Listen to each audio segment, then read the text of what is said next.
अस्सलाम वालेकुम कैंसेरियंस, मैं हारिस अज़मी प्रोफेशनल एस्ट्रोलॉजर आपकी खिदमत में हाज़िर हूँ इस हफ़्ते की खुशखबरियाँ लेकर।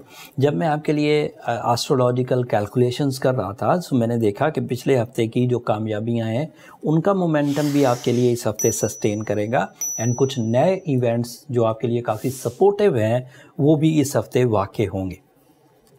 सूरज आपके 12वें घर में था, अब आपके फर्स्ट एंगल पर आ जाएगा 21 जून को।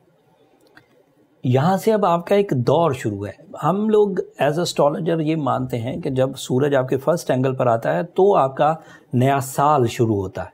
तो यहाँ से पहले महीने जब सूरज आपके पहले घर में है 21 जून से लेकर 20 जुलाई तक, यहाँ से आपकी जो ट्यूनिंग्स हैं वो हो पाएंगी। आपके इरादों की ट्यूनिंग, आपकी पर्सनैलिटी की ट्यूनिंग, आपकी नेचुरल स्किल्स री-स्ट्रेंथ एंड रीफ्रेश होगी। ये सूरज फिर अगले हाउस में जाएगा, अगले हाउस में जाएगा। अब कई महीनों तक ये पॉजिटिव ही रहने वाला है।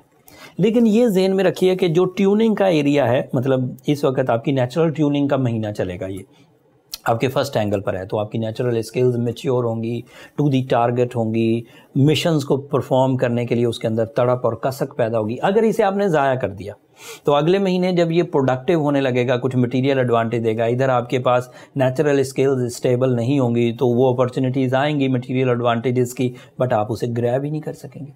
तो ज़रूरत इस अमर की है कि जिस तरह का इस वक्त सोलर सिस्टम का मूड है वो नेचर कहलाती है। सो आपको पैरेलल टू द नेचर चलना है। अगर आप पैरेलल टू द नेचर चलेंगे तो आप इसके जो नेक्स्ट स्टेजेस हैं उसको बहुत आसानी से सक्सेसेस में कन्वर्ट कर सकेंगे। तो इस महीने कुदरती तौर पर आपके अंदर मैच्योरिटीज़ आएंगी, एहसासात, जिम्मेदारियां, रिस्पॉन्सिबिलिटीज़, ये सब पैदा होंगी। तो जब ये पैदा हो रही हों तो आप इन्हें इंजॉय करिए, आप इनकी तरफ माइल हो जाइए, आप इनको ग्रैब करने की कोशिश करिए।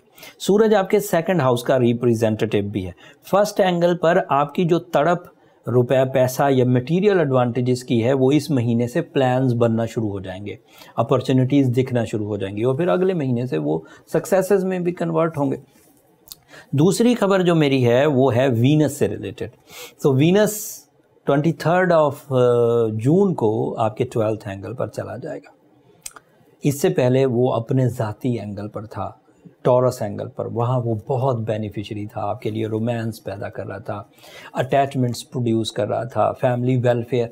जब वो 12th एंगल पर जाएगा तो इसके एडवांटेजेस अब यकसर मुख्तलिफ होंगे।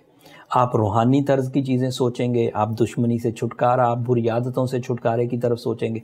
ये एक अच्छी चीज़ है, ठीक है, उन चीज़ों की तरफ सोचिए।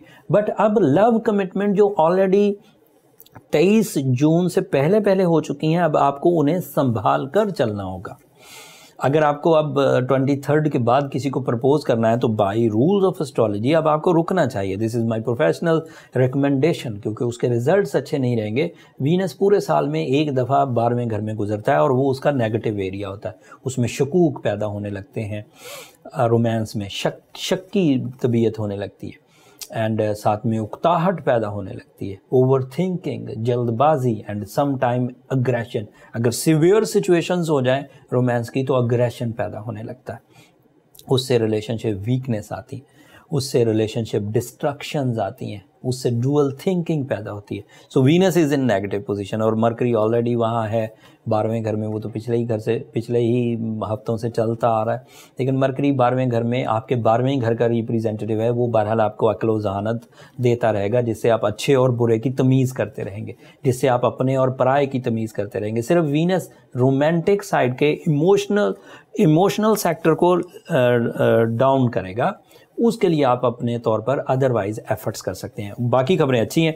मार्स आपके 10th एंगल पर है। कैंसेरियंस 10th एंगल पर मार्स का होना 2 साल की सबसे ताकतवर सिचुएशन है। 10th एंगल का ही वो रिप्रेजेंटेटिव है। So you are 100% eligible by my astrological calculation के हाई रिस्क टेकिंग की जाए, इन्वेस्टमेंट्स की जाए, मल्टीटास्किंग की जाए, ट्रैवलिंग की जाए, शराकतदारी की जाए, नए बिजनेस शुरू किए जाए, जॉब स्विच करना चाहें तो जॉब स्विच की जाए, प्रिपरेशंस करना चाहें जॉब स्विचिंग की, किसी क्रिएटिव इवेंट की। So this is the right time जब मार्स आपको सपोर्ट करें। एंड मज़े की बात देखें, 12 साल में मार्स और जुपिटर पहली दफ़ा आपके 10th एंगल पर इकट्ठे हुए हैं। मतलब आपका लकी फैक्टर एंड आपकी natural skills on their maximum for the material advantages. So उधर से सन भी आपके पहले घर में आ चुका। So decision power, competition abilities, creative skills and lucky factor mix होकर आपकी कामयाबी की बुनियाद रख देंगे। And 60% of life freely and frequently आपको मिलेगा। 60% of life means your material stability, your needs and your desires दोनों फुलफिल होंगे। सैटर्न रेट्रोग्रेड चल रहा है, ये तो आपको पता ही है, और है भी आपके 8वें घर में। तो सैटर्न की रेट्रोग्रेशन फिलहाल तो आपको फायदा दे रही है। 8th एंगल पर आपके लिए नेगेटिव थी। जो नेगेटिविटी पैदा करने वाला, डैमेजिंग पैदा करने वाला प्लैनेट था, वो खुद कमज़ोर है। So now you are on enjoying level. मज़े करिए, अल्लाह की नेमतों का शुक्र अदा करिए। एक खराबी पैदा कर सकता था, वो भी अब खराबी पैदा करने के काबिल नहीं रहा। जो पॉजिटिविटीज़ आनी थी उनमें रवानी से पॉजिटिविटी है, लंबी, छोटी छोटी भी नहीं। एंड कामयाबी के इस दौर को शुक्रगुजारी से गुजारिए। अपने मिशंस को, अपने मकासद ज़िंदगी के हसूल के लिए कोशिशें करिए। जर्नल एफर्ट से बाज आ जाइए, आइडियल कोशिशें करिए ताकि रिजल्ट्स आइडियल रहें। अपनी स्पिरिचुअल स्ट्रेंथ इन्हांस करने के लिए बीइंग कैंसेरियन रूबी पहनिए, सूरह शम्स पढ़िए एंड सफ़ेद रंग की चीज़ें खैरात करिए। ये आपके लिए बेनिफिशरी साबित होंगे। इन सब चीज़ों के करने से अगर मामलात हल हो जाएं, दैन शुक्र अदा करिए अल्लाह ताला का कि बहुत जर्नल से एफर्ट करने से ही आपको कामयाबियाँ मिल गई। कुछ ऐसे कैंसेरियन मेल फीमेल, कुछ ऐसे कैंसेरियंस हो सकते हैं जो अभी भी सेंसिटिव हों, उलझन का शिकार हों, डिजीज़ हों, मतलब अक्सर ही मर्ज़ में मुब्तला रहते हों एंड कुछ हद तक उनके अंदर बुज़दिली पैदा हो गई हो, तो फिर उन्हें बहुत अरसा अपने आप को समझौता करने में नहीं गुजारना चाहिए। उन्हें अपने आप को ट्रीटमेंट्स की तरफ लेकर जाना चाहिए।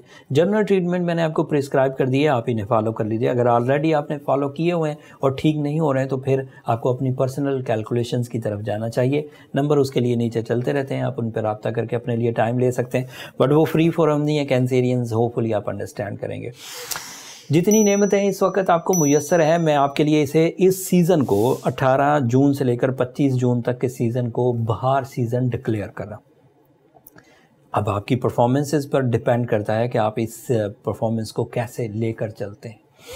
जब आप बहुत कामयाब हो रहे हों और उसमें ये वाली रिपोर्ट आपके इतने से भी फ़ायदे की वजह बनी हो, तो अपनी दुआओं में हमें याद रखिएगा। आपकी दुआएं हमारे लिए बहुत कीमती हैं कैंसेरियंस। चैनल को सब्सक्राइब करना भी मत भूलिएगा, आपकी सब्सक्रिप्शन हमारी हौसला अफजाई की वजह बनती है। अगले हफ्ते मज़ीद एस्ट्रोलॉजिकल इवेंट्स आएंगे, वो तफसील अगले हफ्ते बयान करूँगा। तब तक के लिए मुझे इजाज़त दीजिए, अल्लाह ने के पास।